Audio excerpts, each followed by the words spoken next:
گزارش یہ ہے کہ قسطوں پہ کوئی چیز لینا صرف اس وجہ سے کہ وہ قسطوں پہ ہے وہ حرام نہیں ہوتی، نہ وہ لیز پہ اور نہ وہ کسی اور چیز پہ۔ حرام اس وقت ہوتی ہے جب آپ مدت کے عوض، دیکھیں سود جو ہوتا ہے نا وہ دو قسم کا ہوتا ہے، ایک ربا الفضل اس کو کہتے ہیں، ایک ربا نسیہ کہتے ہیں۔ ربا جو الفضل ہے اس کا مطلب ہے کوئی چیز آپ دے رہے ہیں وہی چیز لے رہے ہیں سیم جنس کی، اور اس میں مقدار میں اضافہ یا کمی کر رہے ہیں، تو یہ ربا الفضل ہے۔ اس کی حدیث کے اندر مثال آتی ہے کہ ایک شخص نے کھجوریں خریدیں اور کم درجے کی کھجوریں دے کے اعلیٰ درجے کی کھجوریں لے لیں، یا اعلیٰ درجے کی کھجوریں دے کے کم درجے کی زیادہ کھجوریں لے لیں۔ نبی کریم صلی اللہ علیہ وسلم نے فرمایا یہ غلط ہے، یہ سود ہے، تو ان اپنی کھجوروں کو بازار میں کسی اور جنس کے عوض بیچتا،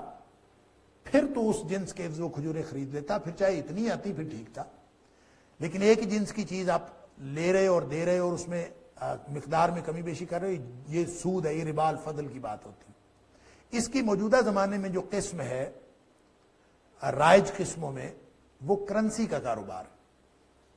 یہ جو کرنسی نوٹ جو ہوتے ہیں وہ 10,000 کی رتھی ہے، وہ 10,000 کی ہے، آپ اس کو 10,000 کے ساتھ 200 روپے 500 روپے وہ زائد لیتا ہے، وہ جو زائد لیتا ہے یہ سود ہے، یہ ربا الفضل میں آتا ہے۔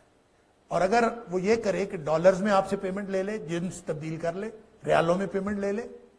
تو پھر وہ ہو سکتا ہے آپ اس کو زائد پیسے دے سکتے ہیں اگر وہ جنس تبدیل ہو جائے، جنس ایک رہے تو یہ ربا الفضل ہے۔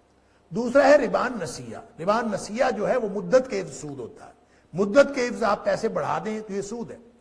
اور اس کی بہت ساری شکلیں ہیں، اور یہ جو بینکوں کی پروڈکٹس جتنی چل رہی ہیں وہ چاہے